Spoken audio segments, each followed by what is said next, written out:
আমন্ত্রণ নতুন একটা ভিডিওতে। আপনারা বোর্ডে দেখতে পাচ্ছেন আমি তিনটে শব্দ লিখেছি। একটা হচ্ছে দপ্তর, অধিদপ্তর, পরিদপ্তর।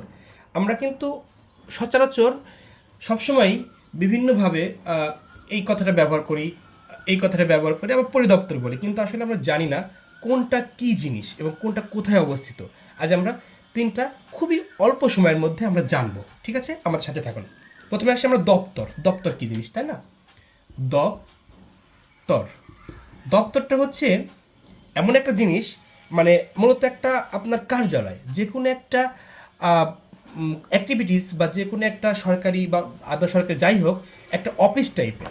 মানে মূলত এটা একটা অফিস অফিস বা কার্যালয় কার্যালয় যেখানে যেখানে আপনার প্রশাসনিক কাজ বলেন বা বিভিন্ন ধরনের স্ব স্ব কেন্দ্রিক যে কাজগুলো থাকে না, অফিস কেন্দ্রিক কাজ, সেই কাজগুলো পরিচালিত হয়, মূলত এটা দপ্তর। ঠিক আছে, এবার আসি আমরা অধিদপ্তর কি জিনিস। অধিদপ্তর দেখেন, অধিদপ্তরটা এটা মূলত হচ্ছে ডিরেক্টরেট।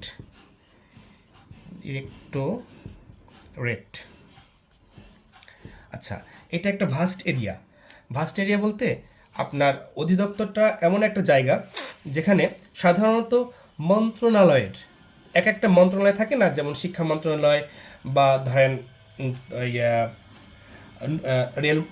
রেলপথ মন্ত্রণালয়, বিভিন্ন ধরনের মন্ত্রণালয় থাকে। তো স্ব মন্ত্রণালয় সাধারণত মন্ত্রণালয়ের অধীনস্থ, এই মন্ত্রণালয়ের অধীনে এক বা একাধিক দপ্তরকে অধিদপ্তর বলে। মানে ধরেন একটা মন্ত্রণালয়,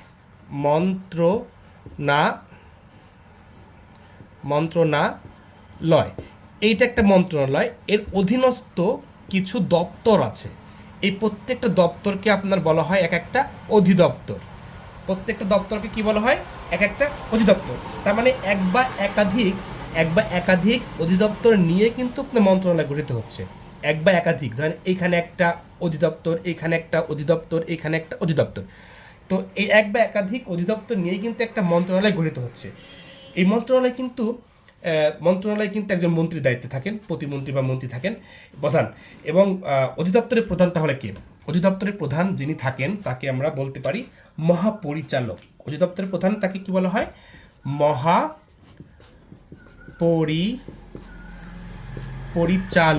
মহাপরিচালক।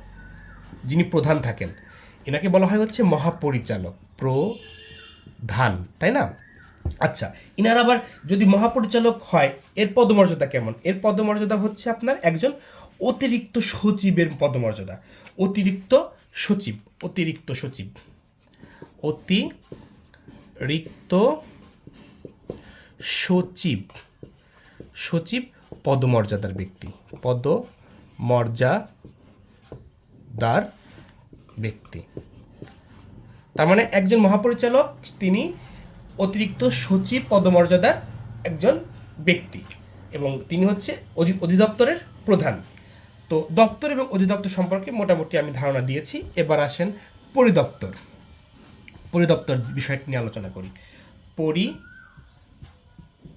পরিদপ্তর। আচ্ছা, পরিদপ্তরটা আমরা দপ্তর জেনেছি একটা অফিস যেটা ক্ষুদ্র আকারে। তারপর হচ্ছে আমাদের অধিদপ্তর জানলাম, যেখানে এক বা একাধিক অধিদপ্তর মিলে একটা মন্ত্রণালয় গঠিত হয় এবং মন্ত্রণালয়ের অধীনস্থ কিছু দপ্তর থাকে, সেটা মূলত অধিদপ্তর। এখন পরিদপ্তরটা কি?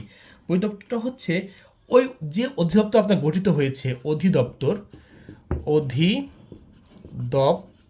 যে অধিদপ্তরটা গঠিত হয়েছে, ওই অধিদপ্তরের অধীনস্থ কিছু দপ্তর থাকে। মানে অধিদপ্তরের অধীনস্থ কিছু দপ্তর থাকে যেগুলো সমন্বয়ে আপনার একটা অধিদপ্তর গঠিত হয়। যেমন এটা আপনার একটা পরিদপ্তর,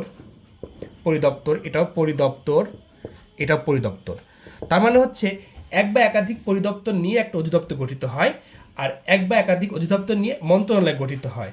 আর সর্বনিম্ন মানে দপ্তর নিয়ে হচ্ছে পরিদপ্তর নিয়ে অধিদপ্তর নিয়ে হচ্ছে আপনার মন্ত্রণালয়। তো আপনারা বুঝছেন যে মানে অধিদপ্তরের অধীনস্থ, মানে একটা অধিদপ্তরের অধীনস্থ যে দপ্তরগুলো থাকে বিদ্যমান, তাকে বলা হয় পরিদপ্তর। অধিদপ্তরের প্রধান ছিলেন হচ্ছে মহাপরিচালক। তাহলে পরিদপ্তরের প্রধানকে পরিদপ্তরের প্রধান হচ্ছে পরিচালক। পরিচালক পরিচালক। আচ্ছা, ইনার তাহলে পদমর্যাদা কি হবে? ইনি মূলত একজন যুগ্ম সচিব, যুগ্ম সচিব বা উপসচিবের পদমর্যাদায়,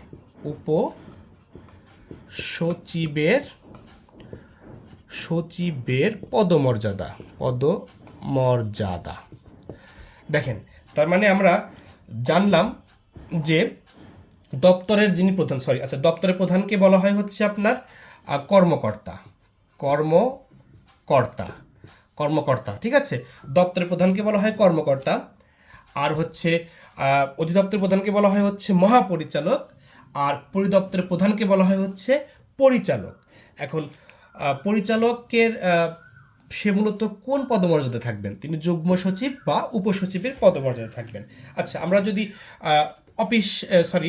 অধিদপ্তর বলি, যেমন স্বাস্থ্য অধিদপ্তর হতে পারে, পরিদপ্তর, শিক্ষা পরিদপ্তর হতে পারে, বিভিন্ন ধরনের পরিদপ্তর হতে পারে, একটা ক্ষুদ্র ক্ষুদ্র অংশে বিভক্ত করা। আর পরিদপ্তরের ইংরেজি সচরাচর ক্ষেত্রে ডিপার্টমেন্ট হিসেবে ব্যবহার করা হয়। আবার অনেক ক্ষেত্রে ডিরেক্টরেট হিসেবে ব্যবহার করা হয়, সেটা হচ্ছে মানে আপনার অবস্থা ভেদে। তো দপ্তর, অধিদপ্তর, পরিদপ্তর, এই তিনটে বিষয়ে আমি চেষ্টা করেছি ভালো মতো বোঝানো, খুব অল্প সময়ের মধ্যে।